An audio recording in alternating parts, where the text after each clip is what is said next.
Hey, welcome to Project Recovery, a podcast about addiction. More importantly, it's about recovery. I'm Casey Scott. That is Dr. Matt Woolley. You're fidgeting in your chair. We haven't even started the program. We need new chairs. KSL needs to buy new chairs. Seriously, like this is borderline torturous. Well, Josh is gonna send that to the boss. It won't do any good. You're usually late, and so normally I've got the bad seat. No, you just don't know what time I'm supposed to be here. Normally I've got the bad seat, and I switch you. And I told our guest Catelyn, I go, watch, Dr. Matt's gonna come in and sit on this chair, and he's gonna be mad. Yeah. Sure enough, you sat on it. They're horrible. Yeah, they suck. Yeah.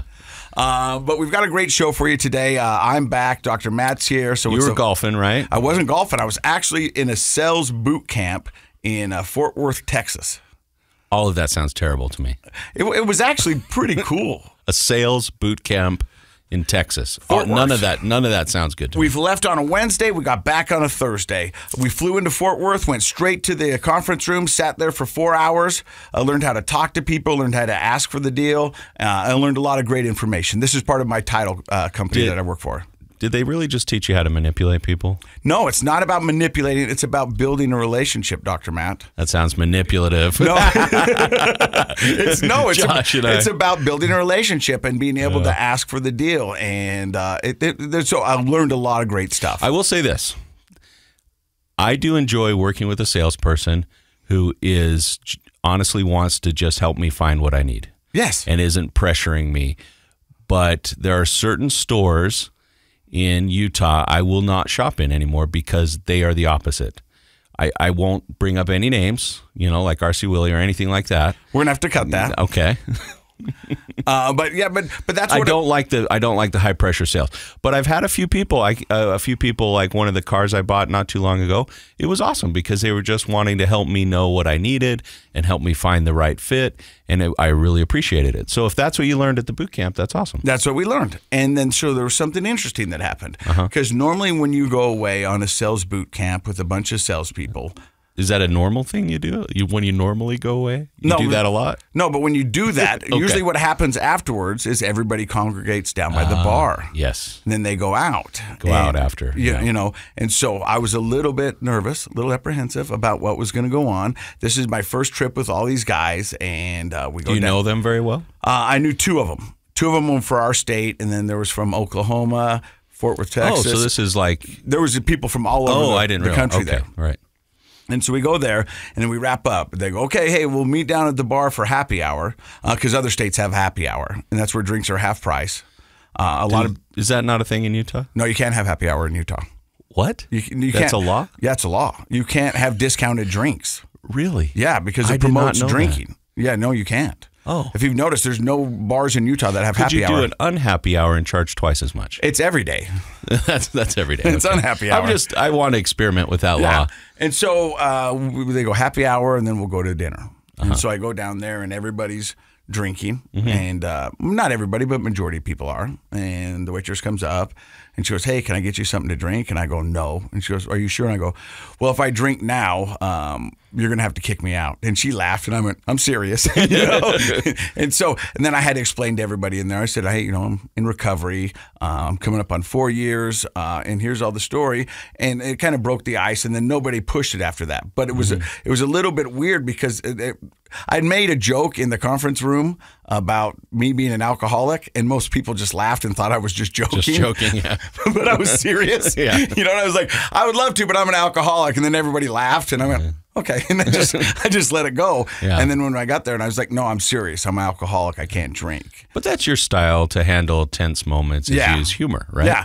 And so then after the happy hour, we went to dinner, and I got stuck next to this lady who I enjoyed our conversation with. And we were talking about me being an alcoholic. And then inevitably, whenever you're talking to somebody about your troubles and what you've gone through as an alcoholic or a person in recovery, they always know somebody or they know a story, and they want to find out more information. And that's what this podcast is about, was opening up a conversation about addiction, more importantly about recovery. And so we just had a nice conversation about recovery, and she was talking about her brother's uncle or something like that. And it was wonderful. And so that was my first trip in 4 years, going out with a bunch of people who wanted to do work in the day and party at night. Now, did they party pretty hard? No, that group? it was weird because I was walking back with a guy from Utah who doesn't drink because he's LDS. He was like, I've never seen a conference like this end at 9:00. Oh, okay. And we just so they weren't that rowdy. No, of a it crowd. wasn't that rowdy. But coming up in October, we're going back out to Austin. Okay. And Austin City Limits is going on at the time. Oh, that's right. Yeah. And so it's going to be a little bit the same crazier, group of people going out there, but even more. Yeah. And so it was kind of cool. Well, let me ask you this though. So I sometimes have people ask me like, Casey always sounds so positive and upbeat about his recovery, but does he ever really struggle? So I'll let you answer that. I mean, is it ever a dark moment or a temptation? Especially, I mean, it sounds like this group, most of them didn't even really know you. I think it's different. You're a public figure here. If you were out, drinking on Main Street, you'd be recognized. But out there, maybe, people ask me that all the time. And to be honest with you, I don't have the temptation. I don't feel like that's something that I want to do or that I need to do it. As a matter of fact, I look at it and I just go, why would you do that? Do you not remember the last 4 years and all you've gone through to get where you are and all the blessings that recovery has given you? Why would you waste it for one beer? And that's where the trick is. It wouldn't be for one beer because that's not how I work.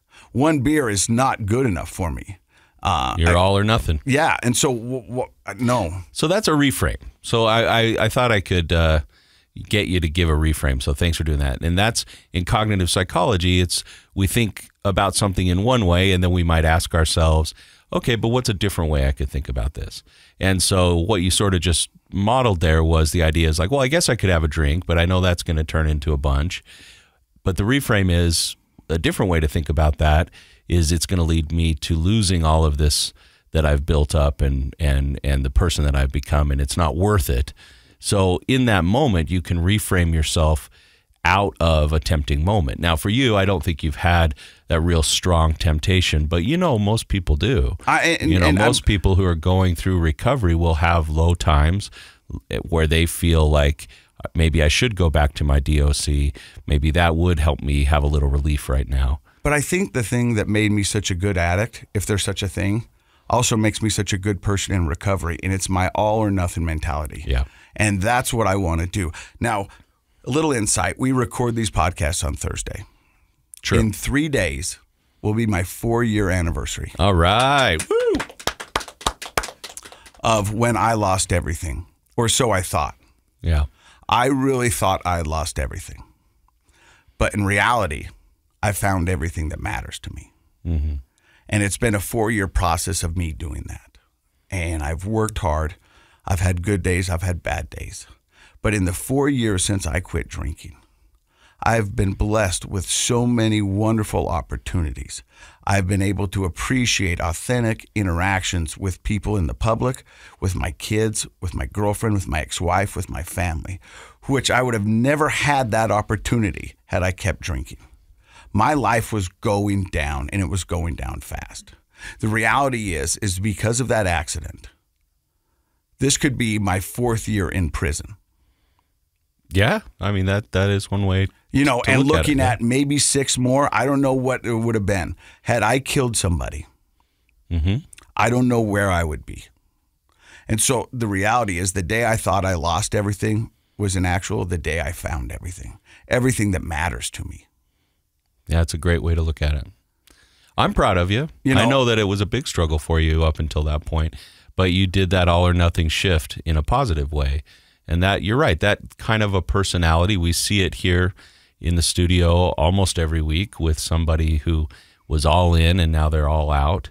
We've had people in here who didn't have 2 pennies to rub together, but yet found a way to get $400 to keep their habit going a day. They lived in boxes behind dumpsters, but somehow managed to find $500 a day for their heroin habit. No, I've done the math so many times. I'm like, I couldn't afford a habit like that. I'd be living. I guess that's why they're homeless a lot of the time, right? Is because everything you can scrape together just goes to feeding your addiction. And it's that all all or nothing mentality. Right, And so they go for it. And so if there's a will, there's a way. And addicts use that as a way to stay sick, and to say dope sick or get their fix. But that same can apply for your recovery. If there's a will, there's a way. Yeah. And all the difference is whether you want to channel your energy for good or for bad. And, you know, I can't boil it down to every addict of why they do what they do. But the reality is if you don't choose to get better, you won't.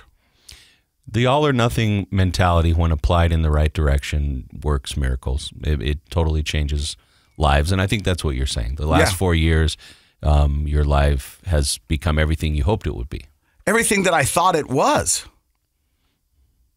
before the accident. I mean, so were you delusional, do you think? Do you think that's a type of delusional thinking? You thought things were wonderful when they really weren't? Delusional and naive. Yeah. Does that make sense? Sure. Naive that I thought this is what it meant. I was checking all the boxes. I was doing all this, and it was empty. It was empty. It was an empty life. It was an empty life. Yeah. You hadn't had a long-term sobriety at any point in your adult life, so you didn't know anything different. Never had long-term sobriety. Yeah. Maybe had 3 months at a time. But never like this. I never knew who I was. I never knew who I wanted. I didn't really have a purpose or a mission that I really believed in. I was just faking it as long as I could to figure, and I didn't get a chance to figure out who I was. And I think we buy a certain line of reasoning that, like, if you have the job, if you're checking all the boxes, like you said, then that is what life is supposed to be. But I think a lot of people get there and they go, really? I mean, like I'm supposed to be happy. I don't feel as happy. And so that encourages more use. 100%. So what I'm saying now is that everything that's in my life is in my life for a purpose. It makes sense to me, and it gives me something that makes me whole. And that's what I really strive for on a day-to-day basis is how can I be of service? How can I make my kids proud? And how can I keep this going? That's pretty much my rules for life. Do you feel like you have that conversation with yourself on the daily? My ego wants to tell you yes. Yeah. But the truth is, not every day. No. But I try to. I try to ground myself and remind myself how things are going and where they've been and who I want to be. And let me ask you this. This just popped into my head because I had a conversation earlier in the week with somebody who is not quite as far into sobriety as you, but the far enough. And he was telling me he can tell that he thinks more clearly now. Like he feels like his ability to like logically work through problems, come to solutions. Like he can actually feel his brain working more efficiently. Have you experienced that? 100%. Back in the days, my mind was cloudy. It was cloudy a lot of the time. And a lot of stuff that I relied on was stuff that I'd been using for years and years and years. It was a bag of tricks that I knew how to get to.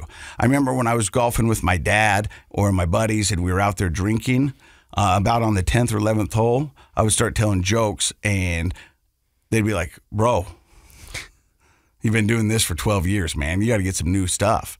They were the same golf jokes all the time. The same golf jokes or the same stuff. And so I would have to find new people that I could use those on because my head wasn't clearly. I wasn't thinking clearly. I love that. Instead of getting new jokes, you've found new people. Yeah.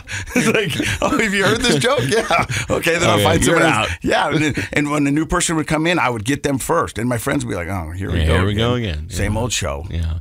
But I think that's cool. I mean, I think there's all the social benefit, but I think people forget, whether it's alcohol or other drugs, you're poisoning your brain and you're not allowing it to work at its full capacity. And, it was just a cool experience as a therapist to have this person describe to me, they were sharing an epiphany. It was a real moment of clarity for them that they could think on a higher level and problem solve on a higher level. And he was so happy about it. He was just really just happy to know that he could be a better version of himself. And I think that was a beautiful thing. I appreciate, in my job, having people share those things with me. Over the 4 years of my recovery, I've had more than a dozen times where I've had those moments of clarity where I went, yes. It's just a reaffirmation of that I'm doing the right thing. Because it was just like, okay, yes, now this Yeah. makes sense. You know, You or if feel it. something went bad, it didn't go really bad because I didn't have alcohol there to compound it. Yeah. Oh, yeah. And that's all alcohol ever did was compound every one of my problems. For sure. And so, hey, we've got a great show for you today. We're really excited because we're talking to the first person who's ever been on this podcast who says their DOC is marijuana. First one. First one. And we've had a lot of people where marijuana has been their introduction into substance abuse. That's very common. And you'll also hear people all the time who go, you can't get addicted to marijuana, man. Marijuana's not addictable. If Is that a word? Is that a word? No, but that was so perfect of somebody that would say that. You threw in man and you made up a word. That is just fantastic. I love it. You get the part. All right. Bro. Addictable is not a word? It's going to be from now on. I'm going to use it. But her name is Catlin Lorito. It's like Dorito with an L. Yes. How are you? I'm good. I'm so excited to be here. We've got a lot to talk to you about. I think she has the best smile of anyone that we've had on the show in a long time. And what's amazing is you're going to go to our Facebook page and we're going to show you her intake photo when she entered Pinnacle Recovery to get help with marijuana. We're going to find out more about her story. Stick around. You're listening to Project Recovery. Welcome back to Project Recovery, the podcast that's addictable. I'm Casey Scott. That's Dr. Matt Woolley. He's a clinical psychologist. He's also the one that corrects me when I get out of line. I'm not sure that's out of. I think we're creating a new phrase. I love it. Our guest today is Catlin. Don't say it, Caitlin. Lorito. Yes. All Lorito. right. So now we teased a little bit before we took a break that you're the first person ever to be on this podcast whose DOC, which means drug of choice, is marijuana. Yeah. Crazy, right? I mean, I guess so. I've heard since I've gotten out of treatment, I've heard of more people going in to the same treatment center for the same reasons. But we're going to find out more about that in just a second. But where does the story of Catlin begin? So I was born in California and raised there pretty much until I was 9. And my parents got divorced when I was young. And I guess I moved out here when I was 9, and then I was living with my mom and my stepdad and my 2 half-siblings, and was traveling back and forth every other weekend to spend the weekend with my dad. In California? Right. Every other weekend? Wow, that's a long... I mean, I assume you flew. You didn't drive that, did you? No. Oh. Yeah, so flying unaccompanied minor. What was that like for you as a kid? Was that scary or was it fun? I think as a kid, I had a lot of fun with it because it was kind of something Kind of a cool thing to do. unprecedented, or it was cool. I didn't have a lot of friends that were doing the same thing, and I guess You're after the only third grader with frequent flyer miles. yeah, probably. exactly. Yeah.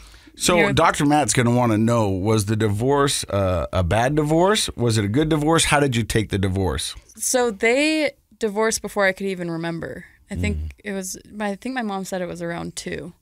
I was 2 years old, and they don't get along, or they've never really gotten along. I think that it was nice having my stepdad as kind of like a buffer in between those two communicating. Or did he take that role pretty well? Like sometimes a step parent does play a nice buffer role to be able to communicate between two parents that struggle. Yeah, I think that there was a lot of animosity between them, more so. I don't want to throw under the bus, but from my mom's side, and she kind of she uses humor as a way to kind of mask that a little bit. But I understand that. Casey knows a little bit about that. yeah, I think a lot of it kind of carried on into my anger issues, because when you're told that you're just like your dad. Ooh, that's a tough one. Yeah. Hey, parents listening, note to self, don't do that. Yeah, don't do that, because it's like, even if you're kidding, that's still half of who I am. Well, so Freud talked about jokes, and he got a few things right. One of the things he profiled for a while were jokes, but those aren't really jokes, are they? Like it sounds humorous and it's sort of sold as a joke, but when you listen to what the person's saying, it's like it's biting right? Right. So there's a grading undertone to what's It's like being the people said. who go, I don't want to be racist, but well, then do not Then finish that just sentence. just Yeah. be done. Do not right? finish Yeah. that sentence. It's like they're giving you like an out, and this is, but in reality, you go, no, they're it's Steve. justifying their Yeah. racism in that case. But yeah, that's tough as a kid because children need to be treated as individuals and not negatively compared to like a ex-spouse or something. So that Right. was probably tough. Yeah. But Catlin, you finally ended up living in Park City, Utah. Park City, yeah. So I went to school. Out there from 4th grade till at 6th grade, and then I spent a year in California with my dad, and that was due to just my mom and I clashing, and that's when I think a lot of the depression, which for me, my depression manifested in anger more than anything else. It wasn't like I was. I'm glad you bring that up because that is a really common misconception that depression is, sadness, stay in bed, low energy. And of course, that's pretty easy to show visually. So that's what makes it into the TV shows and the movies when we want to show someone's depressed.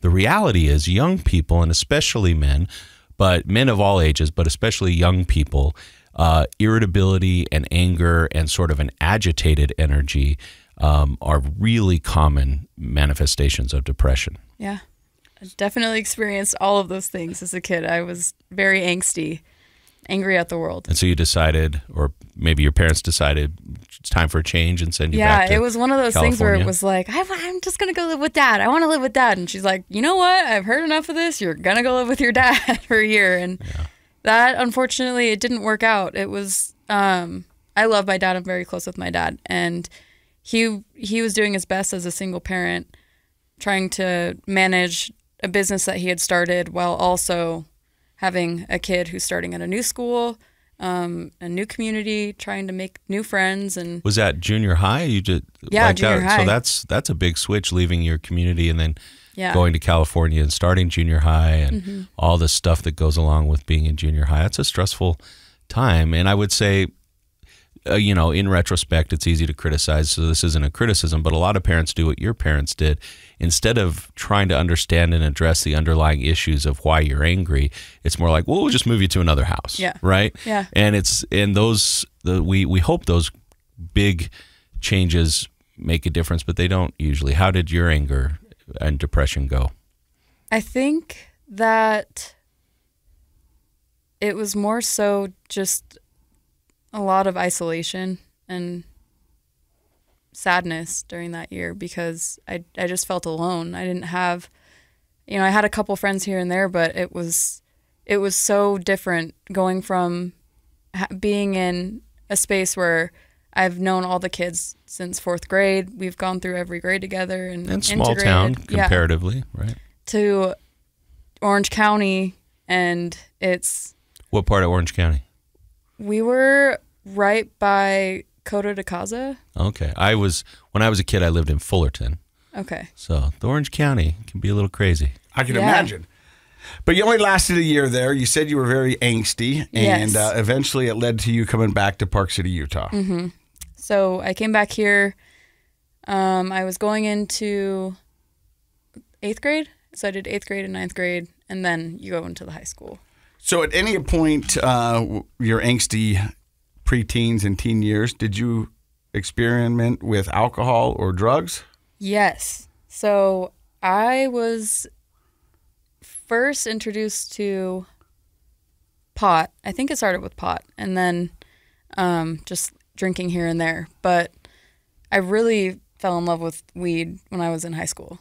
And I think it was the whole process of it, rolling it, smoking it, and finding it and hiding it. It was the whole Ritual. the ritual of it that I really liked. And Plus, I it's a enjoyed. rebellion, right? Like, I could just tell by the way you're looking when you're talking about that. It was sort of like, oh, this is my secret thing. Yeah, this is like my right, thing. and Yeah. I can rebel. And so many teenagers, that's actually one of the arguments for decriminalizing things is that it takes away that fun, for lack of a better term, of finding it and being a sneaky kid. Yeah. Did you ever get in trouble for it with the cops or high school or anything? No, I didn't. I think there was always the suspicion among like the teachers and the staff at the high school, but that was mostly because I was hanging out with the other stoner kids, and You could have been a little paranoid. could have been paranoid. It could have been a side effect of the marijuana. I mean, we're talking use. about Park City, so I think she wasn't the only kid in school. Yeah. Yeah. But you don't end up on a podcast because you never get caught. Something usually seems to have to go awry. Right. So I would say my senior year of high school and then going into my first couple of years in college, I really started partying, where it was, and I was also, I left this out, but I was prescribed Adderall in high school. That was something that I feel like I'd completely manipulated my way into getting that prescription. And I was partying with So somebody alcohol, told you had Adderall. ADHD, attention problems. Someone gave me an Adderall. And I if was you like, say you have ADHD, they'll you give can go more. get it. That's what I'm wondering. Someone, I tried it from a friend, and I was like, this is it. Like, I'm going to be able to, I'm basically a certified genius when I'm on this drug. And that's what everyone thinks, right? And so that just allowed me, that really opened the door for me to party longer, harder. And Were you involved in other things in high school? High school is kind of a one of the psychological developmental tasks is affiliation. Mm-hmm. You know, we connect with certain people during those teenage years, or groups or ideas.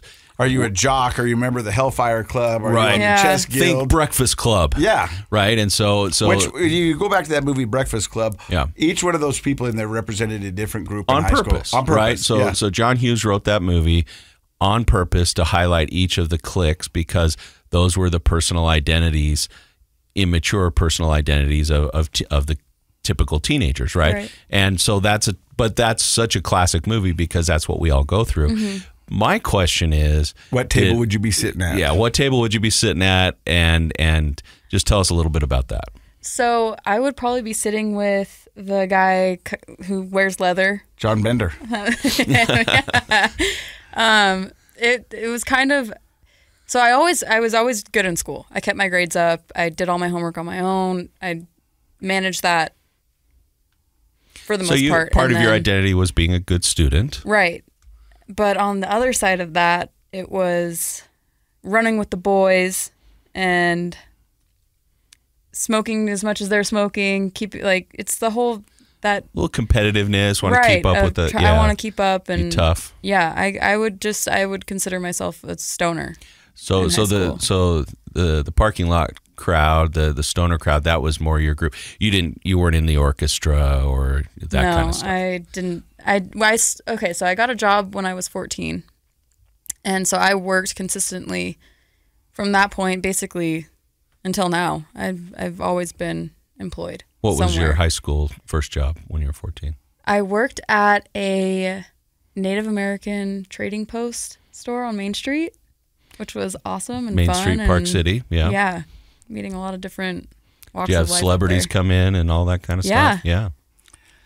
So you're prescribed Adderall. You're hanging out with the parking lot crew. You're Mm-hmm. getting good grades, but you're smoking more marijuana than you Yeah. probably should. Well, it sounds a little bit like you, Casey, where like, you know, if I'm going to outdrink you or I'm going to outsmoke, like it was competitive, right? Yeah, for Yeah, sure. that was your sport. And the drinking really started taking a turn for the worst. It wasn't drinking for fun anymore. It was drinking to get obliterated. And I was that person who would black out, start fights, you know, end up crying at the end of the night.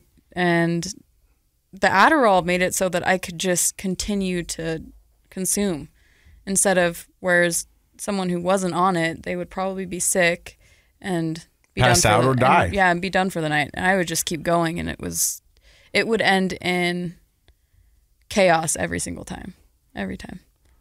So at that point, does anybody in your family or your circle of friends go, "Hey, Catelyn, you might have a problem here"? So in college, my first year of college, I fell into a group of girls, and they partied hard too, and they pulled me aside and they suggested that I don't drink hard liquor anymore, that I should switch to beer, which is something that's talked about in the big book, where it's like you start substituting one thing to see if, well, maybe if I drink this way, I won't black out. Or maybe if I tried this brand, I won't black out. And it was like inevitable. So the group of girls that party hard had to pull you aside and tell you to dial it back a little. Right. But the alcoholic brain, it's weird because people will tell you that. It's like, well, I only drink clear liquor, or I only drink brown liquor. There's all sorts of myths and you'll see somebody who's like, well, I'm fine until the tequila comes out, and then I just change personalities. You know? Right. But it's the justification, the rationalization of how you can still keep drinking without having those kind of consequences. Yeah. So did you switch to beer? I did for a little bit, but it was just, I mean, it didn't matter. It's just, I'm just going to drink more beer until I feel the exact same. Liquor is quicker, right? Yeah. That's what they say. Yeah. So I think I moved away from hanging out with those friends, and I was kind of just trying to find my people, and I turned 21, and a month after I turned 21, I got a DUI. Ooh. Yeah. And I wrecked my car. I crashed into another car right downtown. And there was a family in the car, and thankfully no one was hurt, but that should have been the wake-up call. You would, like, looking back on it retrospectively, it's like that could have been the point where I was, you know, coming to terms with the fact that, hey, I might have an issue with substances. Or you could have been in prison. Or I could have been in prison. Why do you think, looking back, that wasn't the wake-up call that it could have been? I think that it was almost an excuse to go harder for me, which is, it doesn't make sense. It doesn't make any logical sense. But now it was like, now I don't have a car, so I can drink as much as I want in the vicinity of, like, the walking distance from my house, because I was living right downtown. And so I had the liquor store was like a couple blocks away. I had all the bars downtown were, you know, same thing, couple blocks away. And I was just... I wonder if part of it was your competitive nature, because you're right. It doesn't make any rational sense on the surface level that you would go harder after that. But I think sometimes, because I've heard this before, people they're like, I made a mistake, but I can drink maybe not harder, but better. Like, I can be a better drinker. Yeah. Like, you can't, that I'm not going to go out with that as a failure, because I can overcome this instead of overcoming it by going into sobriety. It's overcome it as in being a better drinker. I wonder if that was part of the mindset, because that competitive addict nature is kind of like, I'm not going to lose. Right. And it also just, my self-esteem was shot. And I thought that was the end of my life, basically. Like, I just threw it all away in one night. Now I'm someone with a DUI. I always looked at people with DUIs like, how could you? And that's the worst thing you could possibly do. And I ended up being that person. It is. It is. Yeah. It definitely is. And it's the most selfish thing you can do. It definitely is, for sure. But you're right in the sense that we judge other people, right? Like, I sure, when I was a younger person and had less world experience, I looked at people that were homeless and thought terrible things about them. Get a job. Very judgmental things about them. Same thing with a DUI. That's sort of an indication of, oh, your life's out of control. You can't handle life. But then once you become a person who's homeless, or you become a person who has a DUI, or you get fired because of your drinking, those sorts of things, all of a sudden you realize, oh, this happens to me. This could happen to anybody. Right. It does change your mindset. Yeah.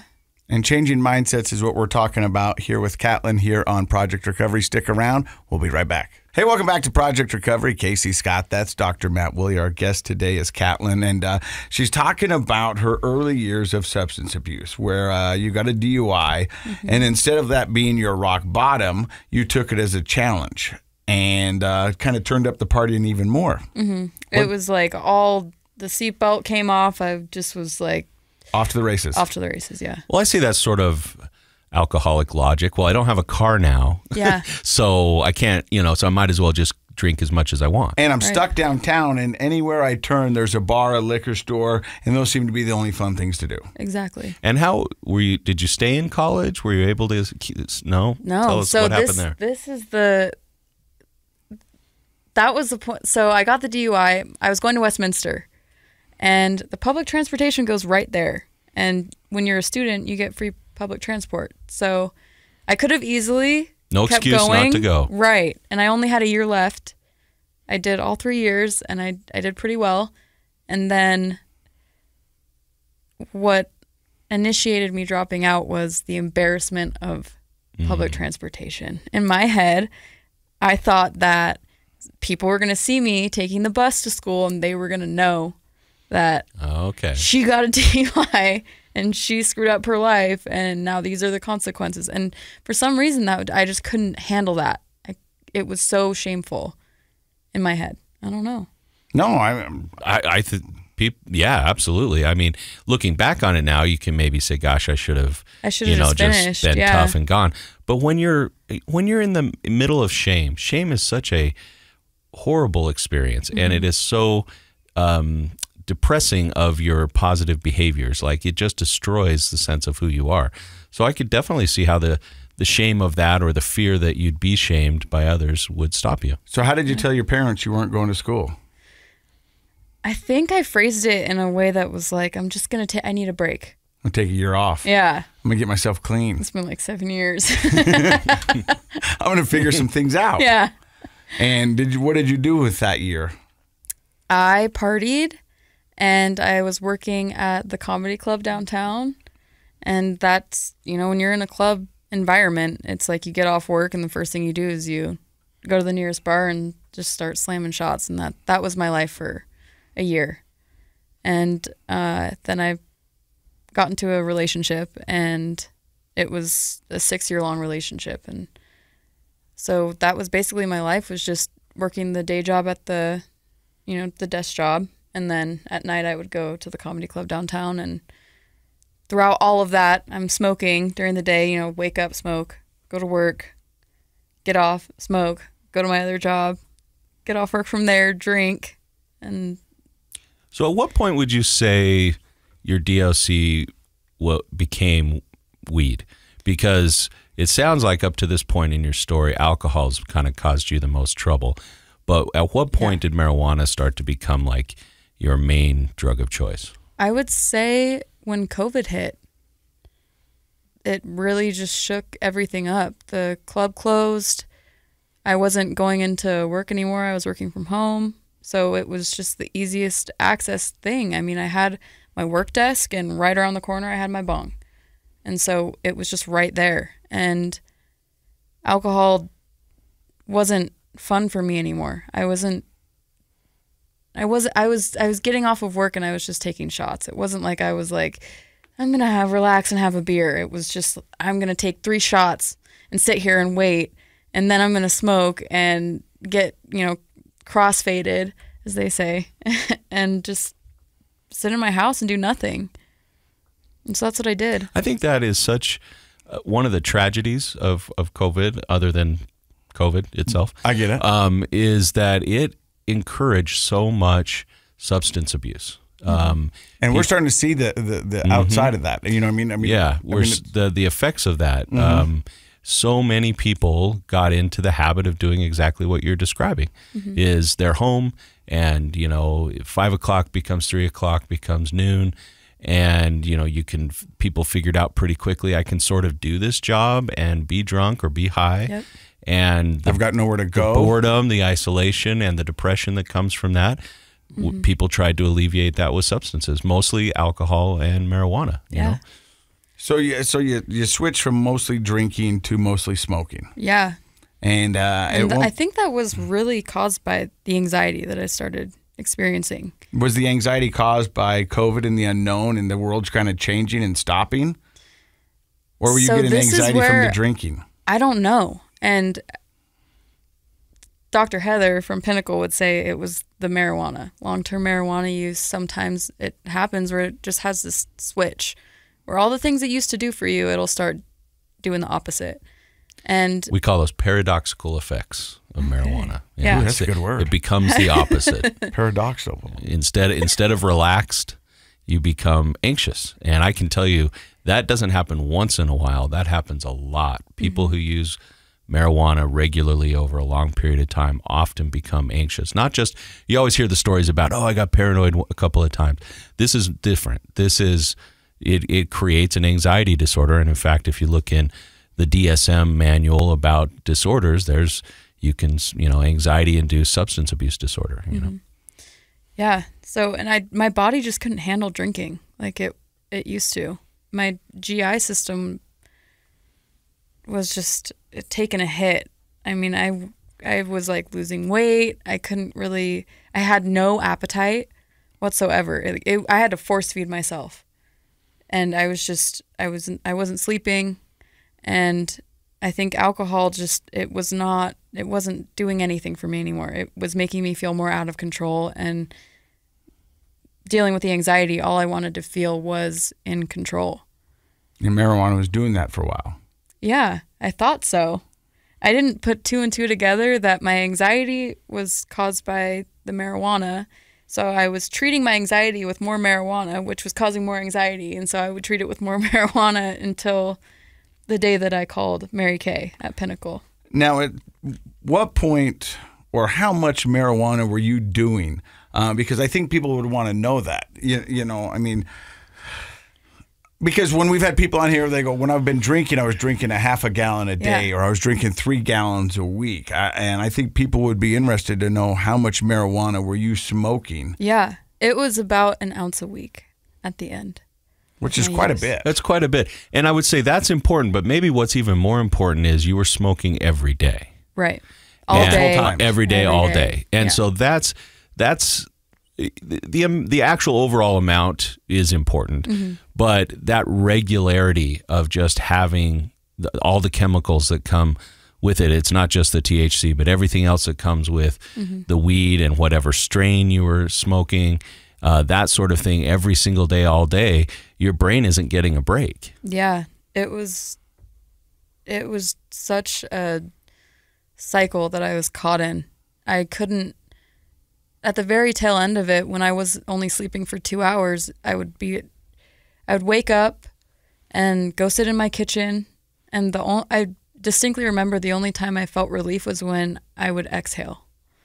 After I would take a hit and then I would exhale was the only time that I didn't feel the anxiety. And then right after, it was like a wave was washing over me where I didn't know what to do.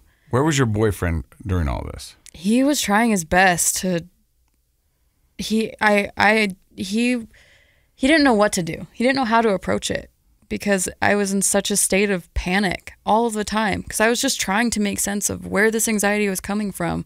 Why couldn't I go to the grocery store anymore without freaking out? Why were my hands sweating all of the time? Like, why am I losing weight? Why can't I eat properly? When this was all going down, at any point did you think about contacting a therapist or a doctor or kind of? But I think there was a lot of fear around that too because I didn't know what they were going to say. Like if it was going to be like a 5150 type of I think a lot of people do. So 5150 is being admitted to the hospital against your will, right? They can pink slip you for 72 hours and determine if you're safe, you know.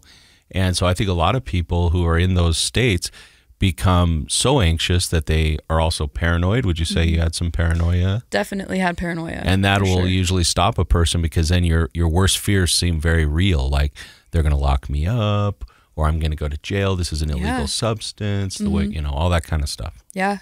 And I remember spending a weekend up at my parents' just in panic and they didn't know what to do and sharing with my mom that I'm scared of my own thoughts. I was having some serious suicidal ideations that had never been as real and loud as they were at the tail end of my use. Like it was to the point where I asked my boyfriend to get the guns out of the house because I didn't trust myself. Like my body, I felt such discontent that I couldn't fathom living another day in the state I was in. And that is such a good description of when you realize your own thoughts, your own mind seems foreign, like it's working against you. You feel scared of your own mental processes, which we usually feel like, hey, that's who I am. But if it can feel like your brain turns on you, doesn't it? Yeah. How about with this amount of regular smoking, all the anxiety, the suicidal thinking, would you also say that you lost touch with reality at times, like hallucinating? definitely. I recall like hearing things, not feeling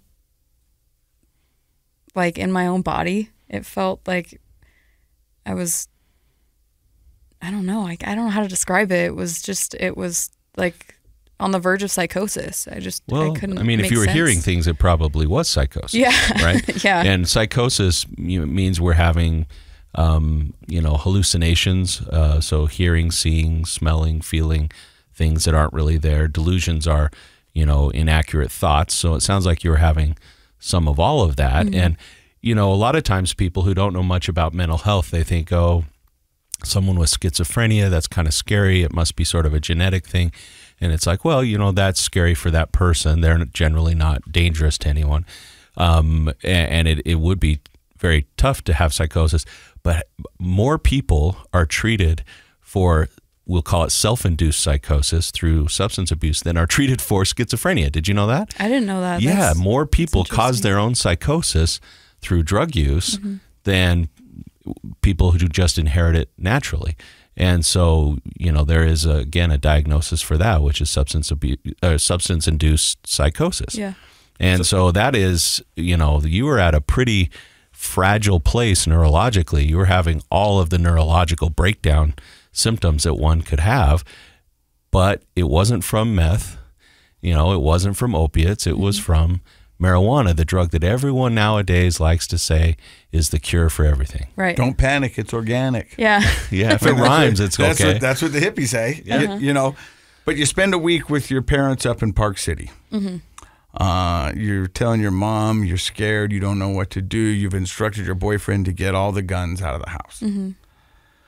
You're at a tipping point, a breaking point. Yeah. So what do you do? So my mom was like, I don't know what to do with you anymore. Like, you need to decide, do you want to go to uni? Is that going to help you? And, I told her, I'm like, there's nothing they can do. It's not a detox. Like, you can't just detox from marijuana in the same way that you can detox from other substances, where you go into a facility and they put you on Librium, Ativan, and that's what they did when I went into uni. And then they put you back out, right? Yeah. It's like there was something deeper going on, I felt. I felt like I was losing my mind, and it was just terrifying. And so I went back to my house. My boyfriend was kind of in the same boat of like, I don't know what to do. Like, I don't have any answers for you. And I think that's really what I was doing, was I was searching for an answer to why, like, what was causing these feelings. And the morning that I went to Pinnacle, I just woke up and it was like something in me was like, it's either you do something about it or we're done here. And I decided to do something about it. So I got on the internet. My mom found Pinnacle. I gave Mary Kay a call. She's an angel, and she got me in the same day. And I started my journey to recovery, in recovery. And you joined Pinnacle during the height of COVID. Yeah. The day I went in was November 30th, 2020. Yeah, that was for sure. Now I'm going to just take a little side canyon here for a second and make a plug for Uni, which is now Huntsman Mental Health Institute, that you can go there and they will help you kind of find where you need to be. Yeah. So I think a lot of times people get a little afraid of a psychiatric facility, like, oh, they're going to keep me, it's going to be against my will. Yeah. But they do have a great receiving center there where people can come in any state, suicidal, or if they're struggling with substance abuse or mental health issues. You had all three. And they can sit and talk with a person, help them understand where they need to go. Yeah. So they may say, hey, actually, this isn't the best place for you. This other place might be the best for you. And that's actually how I found Pinnacle, because that's the recovery center I went to. I went there for a detox off of alcohol, and it was Ativan and Librium, and somebody from Pinnacle came over and talked to me. But in my head as a parent, and when you're sitting there with your parents and your boyfriend, they don't know what to do.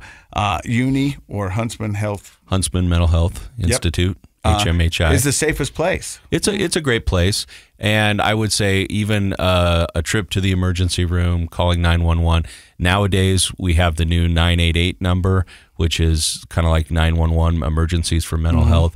And here in Salt Lake, through the University Healthcare, we have 801-587-3000, which is a 24-hour, crisis line.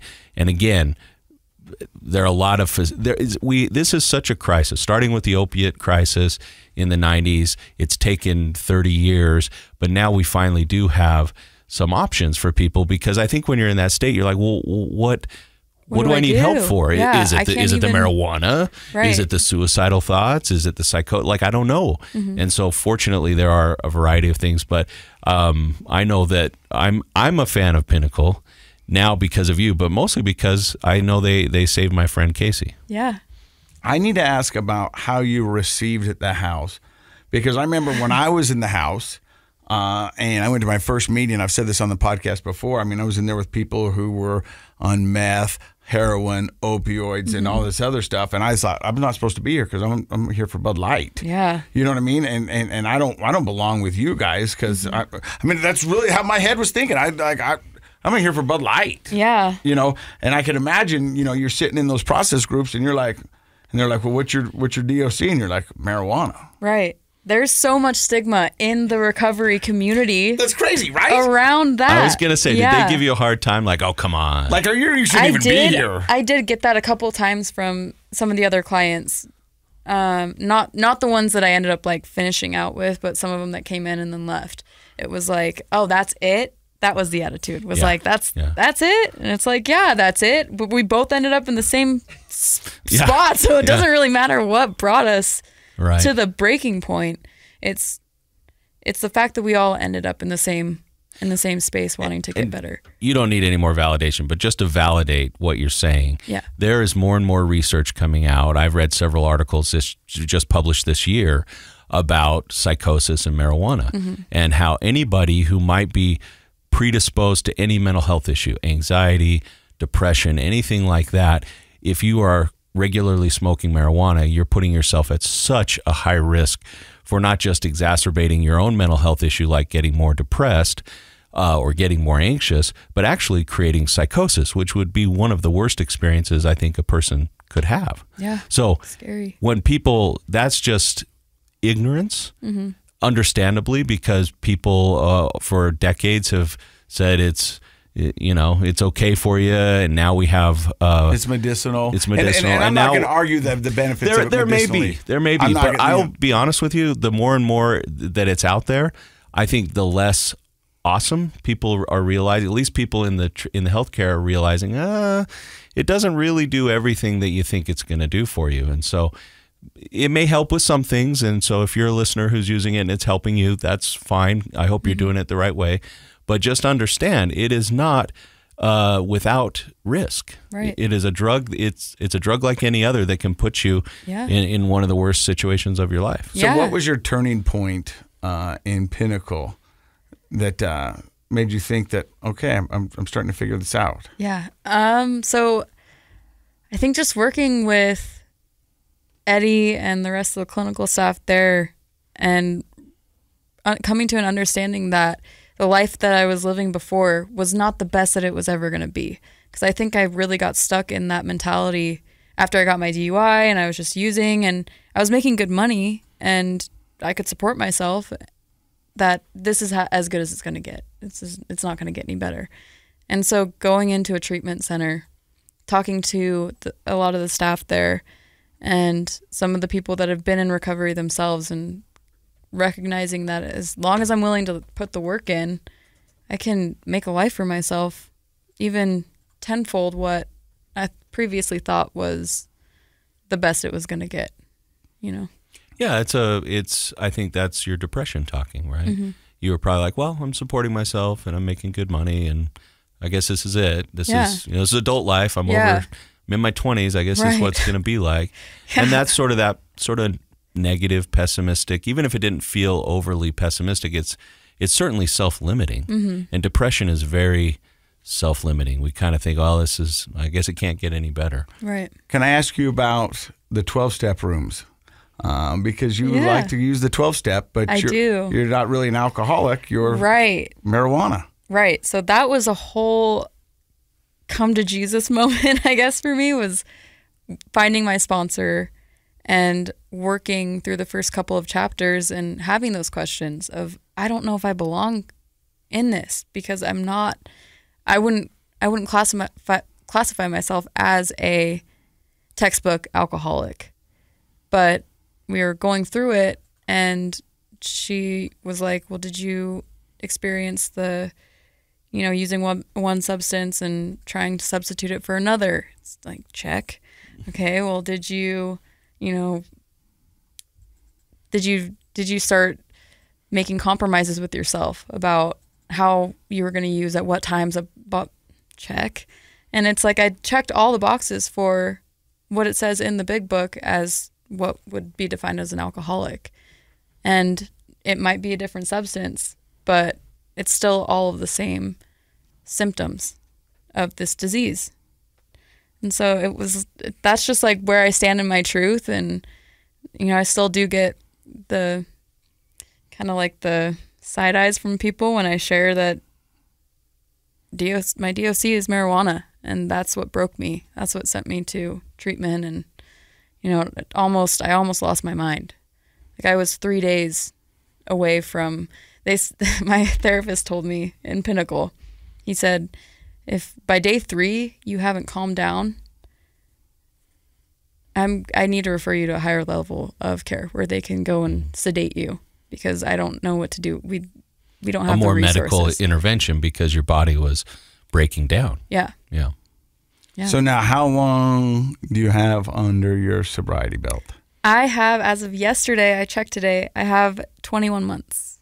Congratulations. Very Thank good. you. Very good. Thank That's you. excellent. Yeah. So what does life look like for you now? Oh, life is a trip sober. It's amazing. It's like all the things. I'll co-sign that all day long. It's incredible. It's a trip. It's amazing. It's wonderful. Yes. It's all the things that I never thought. It would be. Possible. Like I Like, find. will you guys have fun being sober? Yeah. I have so much fun sober. Like I'll go out with my sober friends and we're like, people must look at us and think that we are wasted, because we're just like laughing and having the best time and just being goofy. And You're feeling real joy. yeah, absolutely. And not to say that it's like that all the time. I've definitely had Ups and downs. Some serious ups and downs, like the long-term relationship ending was a down, but working through, having the skills to now manage those hardships where before I got sober, they would just decimate me. Yeah. Like, I mean, I remember I had an issue with my motor on my window. This is before I got sober, and it kept on collapsing on itself, and I thought the world was going to end because of that. I didn't know what I was going to do. Car troubles were too much. Yeah. And I was having lunch with my mom, and she just looked at me. She's like, I'm not dealing with this. Like, you go figure it out. And now it's like, I have stuff like that come up all the time, and it's just, So the difference, I think, is when a person is in their substance abuse, they're fragile. Yeah. They're mentally and emotionally fragile. They're physically fragile. When you are in recovery, you're resilient. And I think that's what you're describing. Like, you look resilient, you sound resilient, you can handle the curveballs, because life still gets hard. Yeah. Right? Absolutely. But now you've got, like you said, the skills, the tools to handle it. And that resilience makes a person optimistic. Like, hey, I can do even more. Yeah. I think not only is she optimistic, she radiates joy. I mean, you look at her and you really do radiate. I mean, Absolutely. It's that smile. You just go, it's infectious. I go, it's like when Harry met Sally. I want what she's having. Yeah. You know what I mean? Okay. but does that make sense? Yes. You know what I was want some too. Yeah. I mean, because you just seem so happy.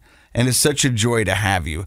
And I'm glad life is doing wonderful for you, because Thank you. you deserve all the happiness. Share with us, for the listeners, just it doesn't have to be groundbreaking, but what's something you rely on pretty regularly, daily or regularly, that just helps you maintain this I know this. glow? I'm going to knock this answer out of the park, because it's at like 100% FTR.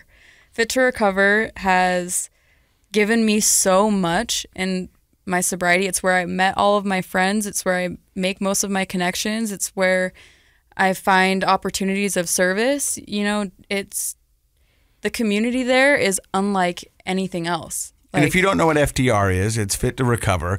We've had him on the show. Ian Acker. Yep. He's amazing. And not only do they have one in Salt Lake, they now have one in Utah County as well. Yeah, Orem. Mm-hmm. So, I mean, a lot of our guests have came on the podcast through Fit to Recover. And when I was at Pinnacle, that was my first introduction to them. And we'd go there on Sunday, get a good workout, circle up. I know exactly. Vicky's my girl. So you found your community then? Yeah. I feel like I've found purpose and a place where I can fit in. Just to be myself. I can show up in any capacity. I could be on top of the moon, happy, smiling. I could also show up and be like, you know what, I just really need connection today, and I know I'm gonna find it there, regardless of what class. Or you did knock that answer out of the park, because finding community and purpose and having that support, I think, is 100% what people need to do. Yeah. Yeah. Well, we're proud of you. Thank you for coming on and sharing your story today.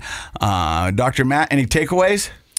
Just, I want to be happy like Catelyn is. I do too. Yeah. Hey, thank you for stopping by and listening to Project Recovery. In case you forgot, KSL Project Recovery is what? I think you gave it away, but it's a KSL podcast. Yeah. Addictable. It's addictable, yeah.